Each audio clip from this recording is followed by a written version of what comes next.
இன்று ஜனநாயகத்தின் கருப்பு தினம். ஜனநாயகம் மக்களுக்கானது. மக்களுக்காக ஒற்றுமையாய் செயல்பட முடியாத அரசியல் கட்சிகள் அரசியல் லாபத்திற்காகவும் ஆட்சி அதிகாரத்திற்காகவும் ஒற்றுமையாய் செயல்பட்டது ஆட்சி அமைத்த கட்சிகளுக்கும் ஆட்சியில் பங்கெடுத்த கட்சிகளுக்கும் மகிழ்ச்சியாய் இருக்கலாம்.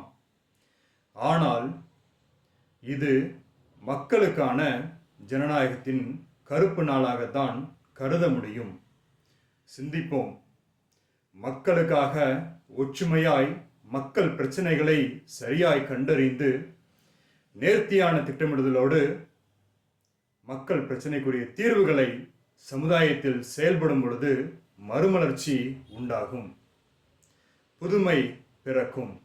அதற்குரிய வழி செய்யாமல் நம்முடைய சமுதாயத்தை பிளவுபடுத்தும் அரசியல்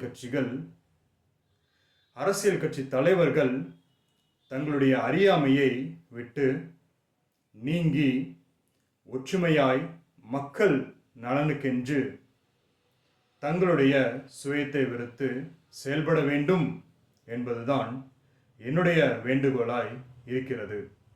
மக்களே, உங்களுடைய வேண்டுகோள் நம்முடைய தலைவர்களிடம் எவ்வாறாய் இருக்கிறது? சிந்திப்போம்.